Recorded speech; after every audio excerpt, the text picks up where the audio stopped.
오늘 함께 보실 말씀입니다. 신약성경 고린도전서입니다.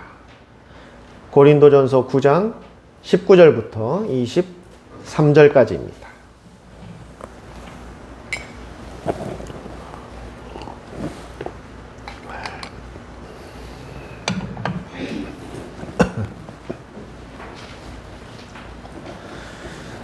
고린도전서 9장 19절부터 23절까지 저와 여러분이 말씀을 나누어서 교독합니다.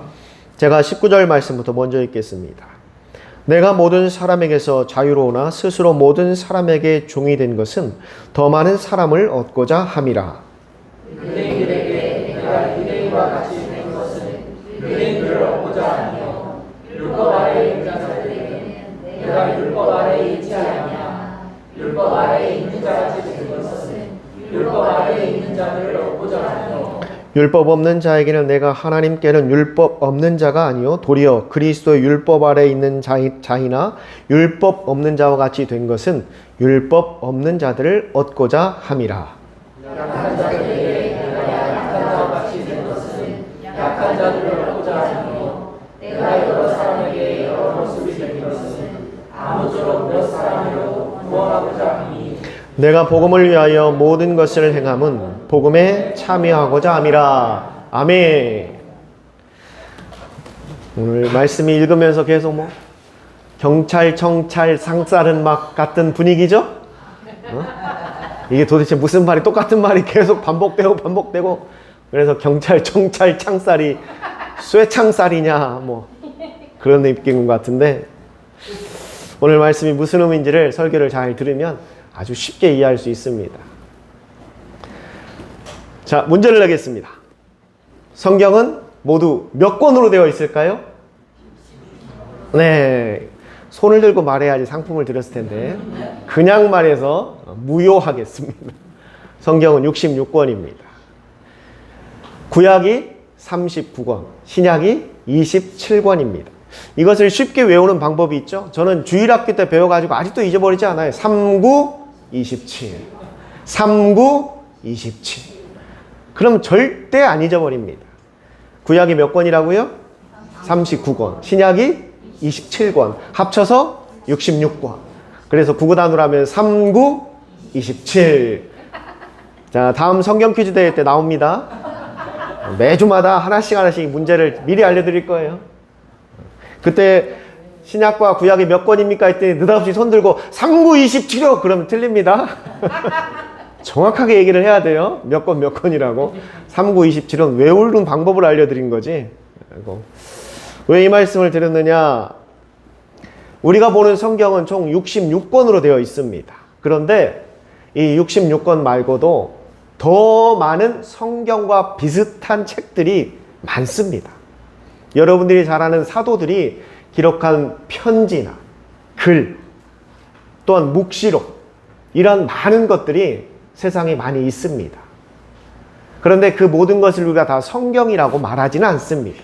우리는 이 66권만을 성경이다라고 말합니다.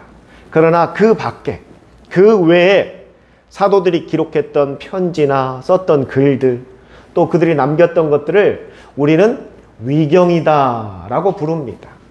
그래서 우리 기독교에서는 위경을 따로 가르치지 않습니다. 그러나 카톨릭은 위경도 배우고 있습니다. 그들은 위경도 성경과 비슷하다.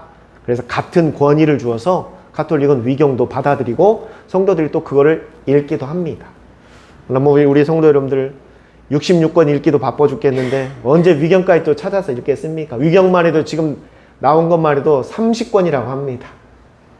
66권 읽기도 바쁜데.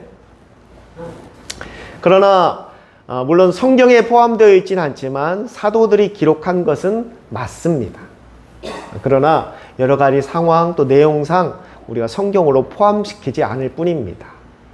그 중에 대표적인 위경 중에 하나인 이 베드로 사도가 쓴 베드로 묵시록이라는 게 있습니다. 베드로가 쓴 베드로 묵시록. 거기에 보면 베드로가 어느 날 밤에 잠을 자는데 꿈에 누가 나타났겠습니까? 베드로 꿈에 누가 나타났겠어요? 문제 아닙니다. 당연히 예수님이 나타났겠죠. 이미 부활하셔서 이미 승천하신 하늘로 올라가셨던 예수님이 베드로가 잠을 자고 있는데 꿈에 나타나셨어요. 그리고는 베드로야 부르더니 베드로 손을 딱 잡고 하늘로 슉 올라갑니다. 자, 느낌상 어디로 갈 것 같습니까? 하늘로 올라갔으니 대충 어디로 갈 것 같아요? 천국에 갔습니다. 그래, 맞아요. 베드로 묵시록에 보면 베드로가 예수님 손에 이끌려 천국에 갔던 이야기를 기록해 놓았습니다. 우리가 천국 갔다 온 사람들, 요즘은 부흥회 때 천국 갔다 온 사람들 간증을 잘 부흥회에 사용하지 않습니다.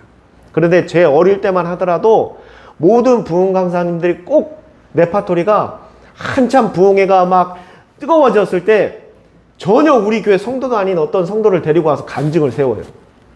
근데 공교롭게 그분들이 꼭 여자분이 많았습니다. 대부분이.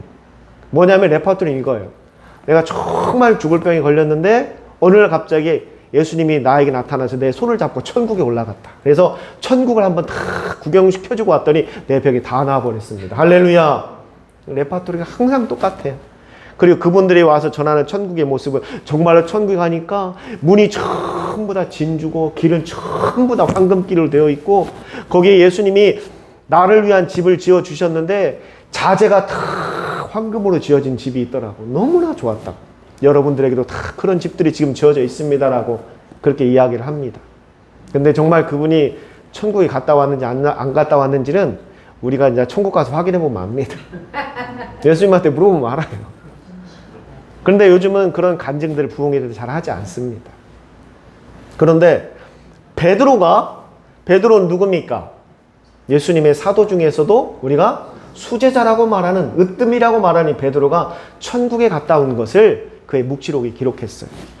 사실 바울도 그 서신서에 본인이 천국에 갔다 왔다라는 것을 은연중에 이야기하긴 했습니다. 그러나 내가 3층 천, 지금은 우리가 천국 이렇게 얘기하지만 예수님 당시의 사도들은 천국을 천국이라고 부르지 않았어요.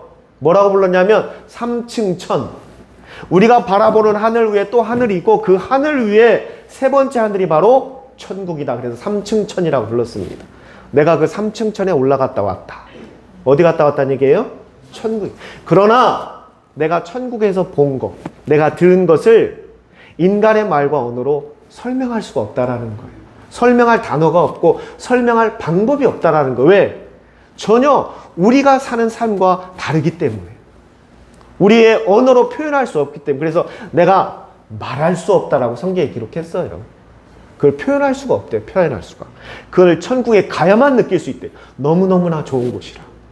우리가 상상할 수도 없는 그 기쁨과 그 즐거움과 행복함이 있는 곳이 천국이기 때문에 그 인간의 단어 천국은 행복합니다라는 단어 하나만으로도 설명할 수가 없다라는 거예요. 그 큰 천국을, 그 아름다운 천국을 설명할 단어가 인간의 언어에는 없다라는 겁니다.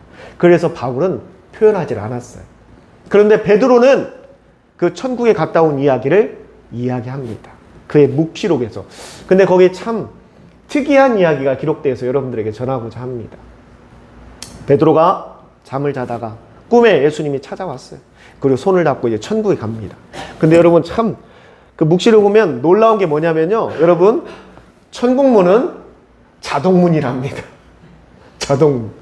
묵시록 보면 베드로가 예수님 손을 잡고 천국에 딱 도착했는데 앞에 큰 문이 있더라는 겁니다. 그런데 문이 저절로 슥 열리더래요. 이걸 우리가 뭐라고 말하죠? 자동문. 그런데 회전문은 아닙니다. 회전문은 아니에요. 그냥 큰 자동문이 쫙 열리더라는 거예요. 그래서 그곳에 가니까 넓은 정말 어마어마하게 큰 정원이 앞에 있더라는 겁니다. 큰 정원이. 그런데 한 번도 본 적이 없고 어디에서도 본 적이 없는 너무너무나 아름다운 정원이 앞에 쫙 펼쳐져 있는데 그 정원 한가운데 생명수 나무가 우뚝 서 있더래요. 정원에. 생명수 나무가 뭡니까? 에덴 동산에 있었던 나무예요. 에덴의 동산에서 수없이 많은 나무, 과일들이 있었는데 그 에덴 동산 중앙에 두 그루의 나무가 있었습니다. 첫째는 생명나무, 두 번째는 선악을 알게 하는 나무. 선악과 나무가 아닙니다. 선악을 알게 하는 나무가 딱 두 그루가 있었어요. 에덴 동산에 두 그루만 있었던 게 아니고 많은 나무들이 있었는데 그 중앙에 두 그루가 있었어요. 그때 하나님께서 너희가 여기에 있는 모든 것은 다 너희가 임의로 먹을 수 있으나 선악을 알게 하는 나무의 열매는 절대 먹지 마라. 그런데 뱀이 와서 얘기하죠. 먹어도 된다고. 왜 하나님이 먹지 말라고 했는지 아느냐? 너희가 저걸 먹는 순간 너희들이 하나님이 돼버려. 그러니 하나님이 그 싫은 거야. 그래서 먹지 말라고 한 거야. 그 말에 하와가 그만 홀라당 넘어가서 그 선악과를 먹어버립니다. 그리고는 그 남편인 아담에게도 줘요. 아담도 당연히 먹습니다. 그때 그들이 에덴 동산에서 쫓겨났어요. 만약에 그들이 먼저 선악을 알게 하는 나무보다 먼저 그 바로 옆에 있었던 생명나무를 먹었다면 아마 역사는 바뀌었을 겁니다. 왜? 생명나무는요, 먹으면 죽지 않는 열매예요. 근데 그걸 먼저 먹어버렸다면 아마 성경의 역사는 완전히 바뀌었을 거예요. 그러나 그들이 먼저 먹은 건 선악을 알게 하는 나무를 먼저 먹었어요. 그러자 하나님 뭐라고 말씀하십니까? 너희들이 죄를 범하였다. 하나님 말씀에 불순종했잖아요. 그래서 에덴 동산에서 쫓겨나는데 쫓겨내는 가장 중요한 목적이 뭔지 아십니까? 너희들이 저 생명나무의 과실을 먹고 영생할까 한다. 그래서 쫓아내버렸어요. 에덴에서. 그런데 베드로가 천국에 가니까 쫙 펼쳐진 정원 한가운데 그 아름다운 선악 생명나무 열매가 쫙 있더라는 겁니다. 저도 정말 빨리 가서 보고 싶어요. 베드로의 표현은 너무너무나 형용할 수 없는 아름다운 나무였답니다. 그 선악을 알게 하는 열매가 쫙 열려 있는데 거기에 사람들이 모여서 그 생명나무의 열매들을 하나씩 하나씩 먹고 있더래요. 그 장면을 보고 있었습니다. 그런데 베드로가 딱 들어가자마자 그 열매를 먹던 사람들이 일제히 베드로를 쳐다봤답니다. 그래서 나를 알아보는구나. 내가 누군지 저 사람들이 나를 알아보는구나. 내 인기가 천국에도 통하는구나. 그렇게 생각했는데 전부 다 이렇게 쳐다보다가 고개를 싹 돌리고 다시 자기 일들을 하더라는 겁니다. 베드로가 이상한 거예요. 그래서 예수님한테 물었습니다. 예수님, 왜 저 사람들이 지금 나를 쳐다보고 다시 고개를 들어서 자기의 일을 합니까? 그러자 그때 예수님이 했던 말이 그 베드로 묵시록에서 중요한 말씀이에요. 뭐냐면 저들은 지금 바로 이 땅에 살았을 때 자기에게 복음을 전했던 사람을 기다리고 있다. 자기에게 예수님을 전해줬던 사람을 기다리고 있다라는 거예요. 그래서 천국의 문만 열리면 그 사람이 왔는가 보려고 다 쳐다본다라는 거예요. 그런데 그 사람은 베드로가 찾던 사람이 베드로가 아니었기 때문에 다 고개를 돌린 거예요. 그러면서 이야기합니다. 그 사람들에게 있어서 가장 큰 은인이 바로 자신에게 영생을 선물한 복음을 전한 그 사람들이다. 할렐루야. 그게 바로 이 베드로 묵시록에서 나오는 이야기입니다. 물론 그게 진짜인지 아닌지 그건 우리가 천국 가면 알 수 있습니다. 그래서 그걸 성경에다가 우리가 포함시키지 않은 거예요. 왜? 증명할 수 없기 때문에, 확실치 않기 때문에. 그게 정말 어쩌면 정말 사실 베드로가 기록했을 수도 있고 아니면 다른 사람에 의해서 창작될 수도 있기 때문에 그래서 우리가 성경에 포함시키지 않았습니다. 그런 것들은. 그런데 베드로 묵시록에 그 내용이 나옵니다. 그런데 여러분, 만약에 정말 그게 사실이라면 저는 그 이야기를 보면서 그런 생각이 듭니다.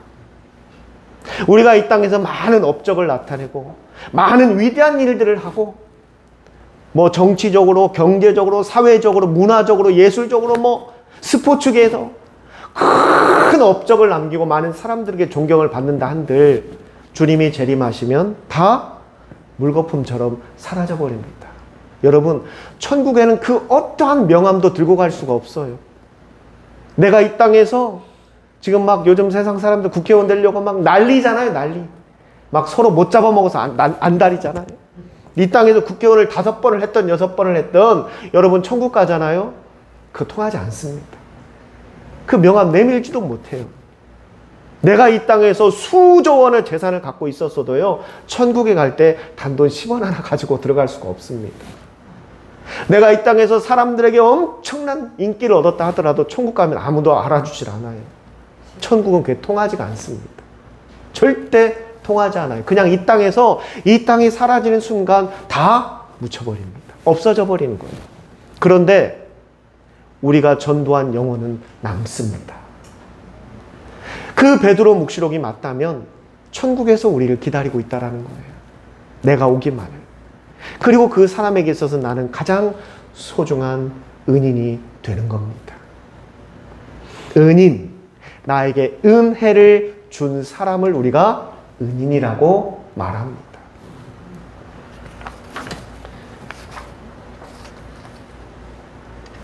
바울은 오늘 본문에서 이렇게 말합니다. 계속 반복되는 이야기인 것 같지만 내가 율법이 있는 사람들에겐 율법이 있는 사람처럼, 율법이 없는 사람에겐 율법이 없는 사람인 것처럼, 자유한 자에겐 자유한 사람처럼, 자유하지 못한 사람에겐 자유하지 못한 것처럼, 약한 자에겐 약한 것처럼, 강한 자에겐 강한 것처럼, 어떻게 보면 막 카멜레온 같잖아요. 막 이때 왔다 갔다 왔다 갔다. 사람들 눈에 보기에 그렇게 보일지 몰라도 바울이 그렇게 한 것, 자기의 자존심, 자기의 생각, 자기의 주장, 자기의 지식, 자신의 경험을 다 내려놓고 나는 그 사람에게 맞추었다. 스스로를 억제했다라는 겁니다. 스스로를 억제. 그 사람에게 맞추기 위해서, 그 사람과 대화하기 위해서, 그 사람의 마음을 얻기 위해서 내 모든 것을 다 내려놓았다라는 거예요. 이야기하다 보면 가끔 내 마음에 안 들 때도 있어요. 내 생각과 다를 수도 있고요. 내 경험을 무시할 때도 있고, 또 저 사람은 도저히 내가 이해할 수 없는 사람이라고 내가 그렇게 단정 지을 수도 있습니다. 그럼에도 바울은 그 모든 것을 다 내려놨다라는 거예요. 전부 다. 그 사람을 만나기 위해서 그 무엇 하나, 나의 자존심 하나 내세우지 않고 다 내려놨다라는 거예요. 바울은 그 이유를 오늘 본문 마지막에 뭐라고 말합니까? 단 몇 사람이라도 더 구원시키기 위해서였다. 할렐루야. 바울이 자신의 모든 것을 내려놓고 심지어 그 자존심까지 다 내려놔 버리고 그 사람을 만나고 그 사람에게 맞춰주고, 지금 내가 뭐 여기에서는 율법이 있는 자는 율법, 율법이 없는 자는 율법, 뭐 우리 경찰청 창살 그 얘기가 나왔던 게 뭐냐면 내가 그 사람에게 다 그렇게 맞춰줬다라는 거예요. 그 사람의 환경에, 그 사람의 시간에, 그 사람의 관점에, 그 사람의 그 시야의 높이에 내 모든 걸 다 포기하고 맞춰줬다라는 거예요. 그렇게까지 사람들 눈에 보기에는 어쩌면 비굴해 보일 수도 있습니다. 물건 하나 팔기 위해서는 간쓸게 다 내놓고 해야 된다고 하잖아요. 자존심 내세우면 물건 절대 못 판다고. 세일즈 하는 사람들에게 있어서 솔직히 그거잖아요. 물건을 팔려면 간쓸게 다 내놓고 해야 된다. 자존심 있으면 절대 물건 못 판다. 바울이 그런 심정이에요. 그의 자존심, 그의 경험, 그의 배경, 그 모든 걸 다 내려놨어요.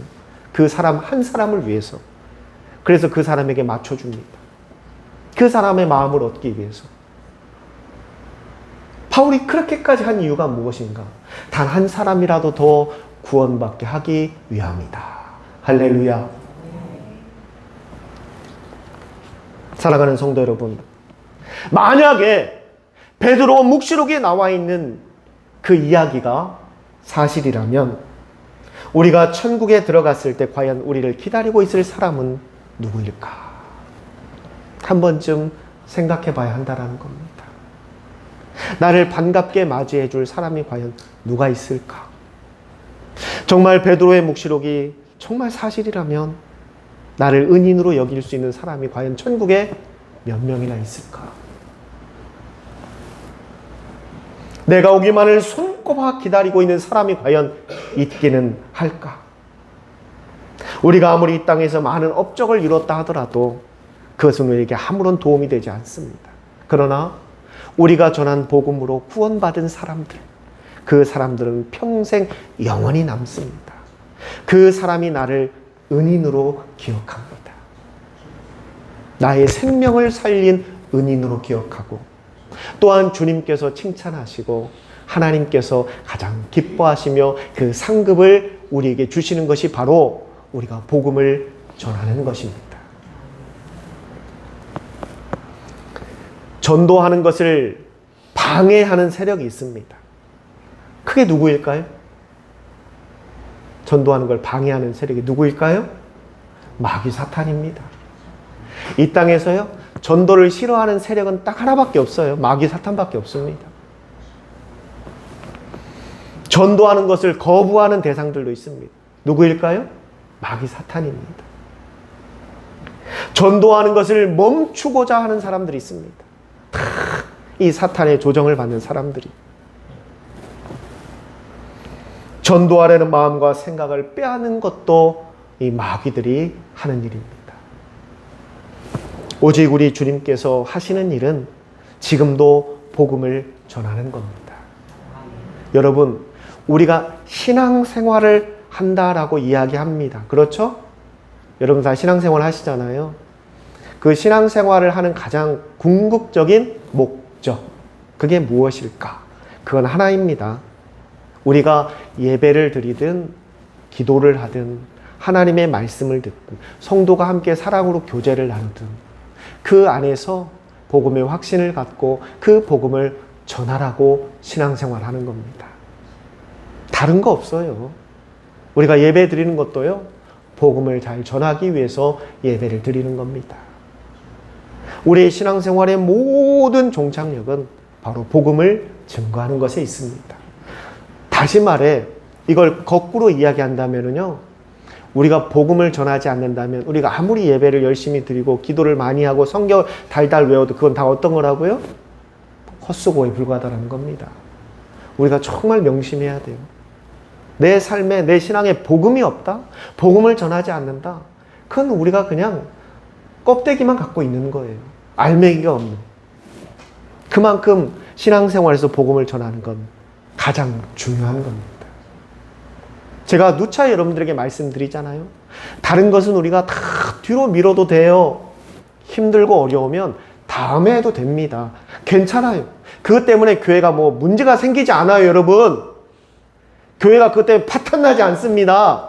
그것 때문에 교회가 무너지지 않아요.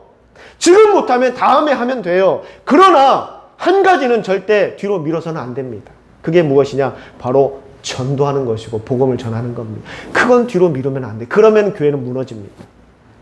전도를 막으면 안 돼요. 그러면 교회가 파탄납니다. 복음 전하는 것을 멈추는 순간 교회는 멈춰버립니다. 교회는 망가져요.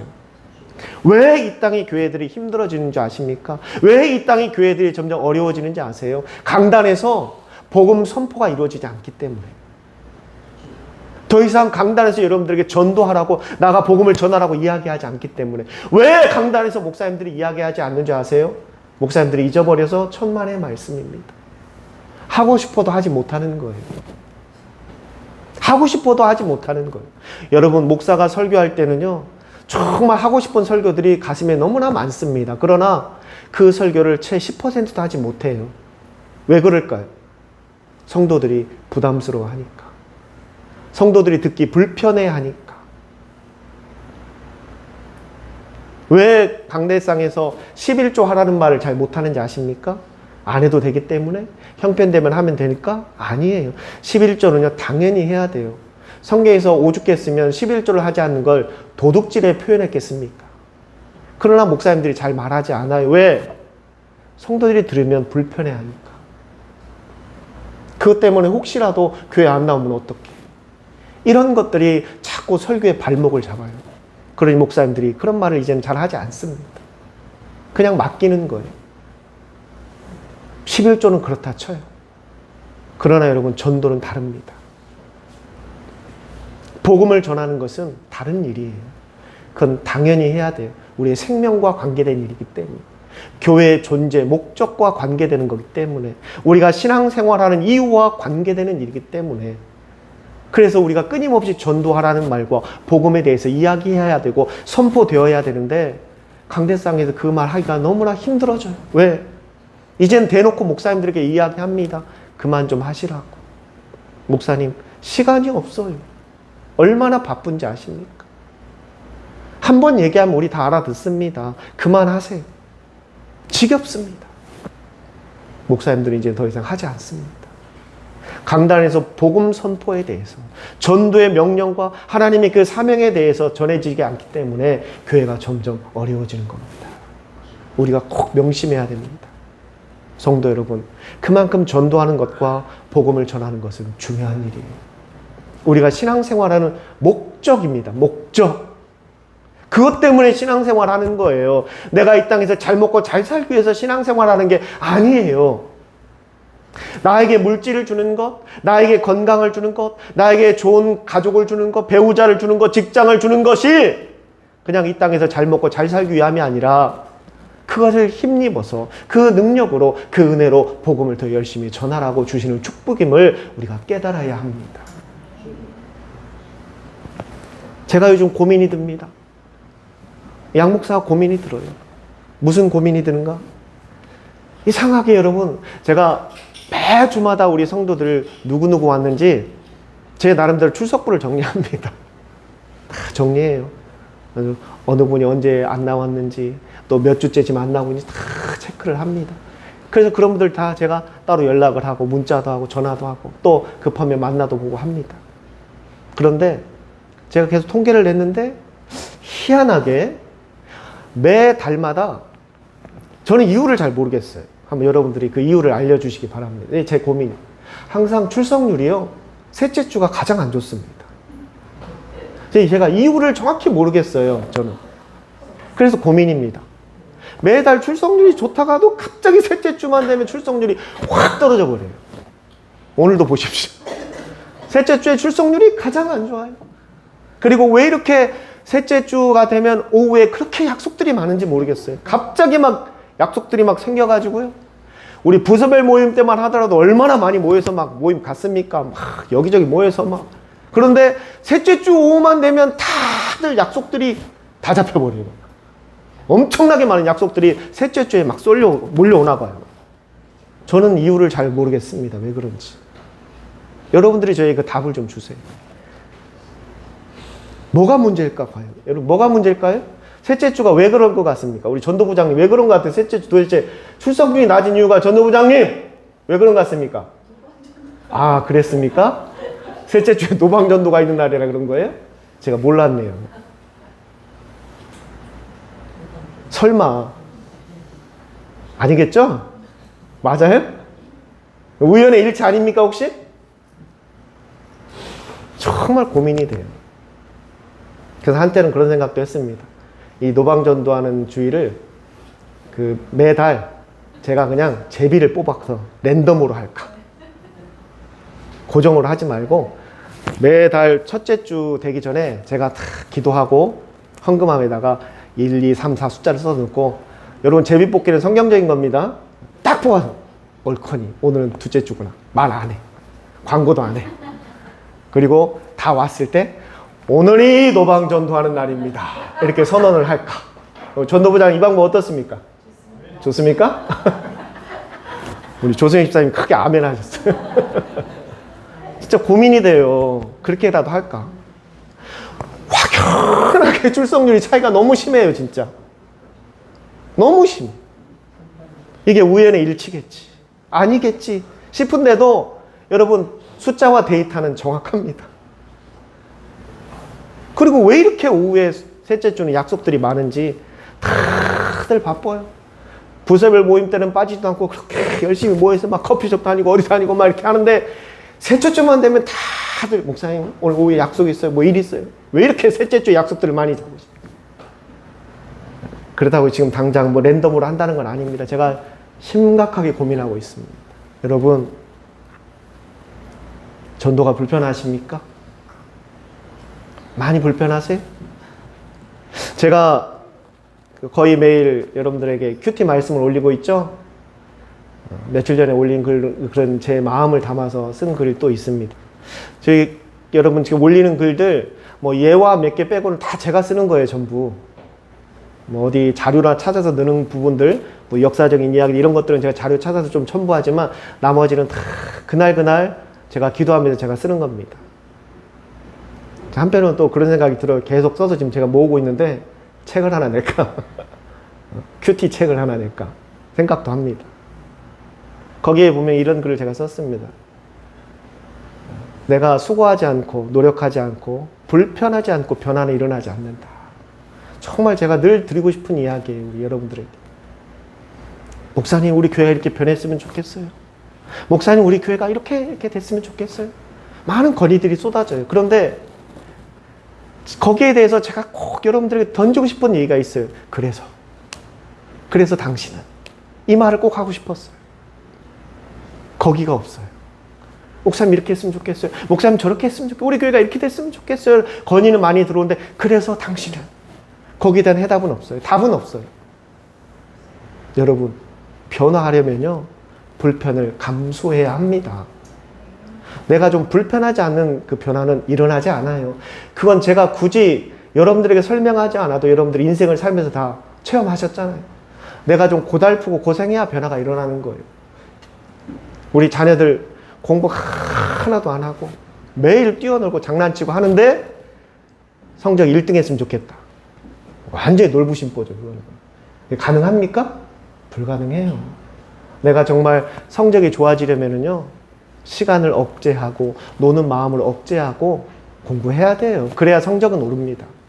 하고 싶은 거 다 하고 즐기고 싶은 거 다 해놓고 1등 하고 싶다? 완전히 놀부심보죠. 그거는. 불가능합니다. 우리 교회가 부흥하고 정말 아름답게 성장하려면요 여러분 바로 여러분이 전도해야 돼요. 여러분 안 하고 그냥 목사님이 알아서 사모님이 알아서 전도 다 해. 사람 수 다 채워놓겠지. 전만의 말씀. 우리 교회를 부흥시켜야 되는 건 여러분이 할 몫이에요. 엄밀히 말해서 여러분들이 하는 거에 달려서 교회는 부흥하는 거예요. 여러분이 전도하지 않으면요 교회 절대 부흥하지 않아요. 목사가 아무리 앞에서 원맨쇼를 하고 여러분들 배꼽을 뽑을 정도로 막 웃긴 설교를 한다고 될 것 같아요. 천만의 말씀. 양일 침례교회 부흥은 여러분들 손에 달려 있어요. 그리고 그 부흥의 가장 중요한 열쇠는 전도하느냐 마느냐에 달려 있는 겁니다. 단순히 올해 목표가 이래서 그런 것이 아니라 정말 우리 교회가 전도가 회복되어야 돼요. 이게 회복되지 않으면은 교회는 절대 부흥하지 않습니다. 교회는 부흥하지 않으면 계속 쇠퇴할 수밖에 없어요. 현상 유지라는 건 없습니다. 교회에. 사랑하는 성도 여러분, 우리 주님께서 가장 기뻐하시고 마지막 그 떠나는 순간까지도 우리에게 당부하신 말씀이 무엇입니까? 복음을 전하라. 증인 삼으라. 땅끝까지 이르러 내 증인이 되리라. 마지막 떠나는 그 순간까지 우리에게 남기신 말씀이 그거예요. 너희들 이 땅에서 행복하게 잘 먹고 잘 살아라. 걱정 없이 무병장수해라. 이게 아니었어요.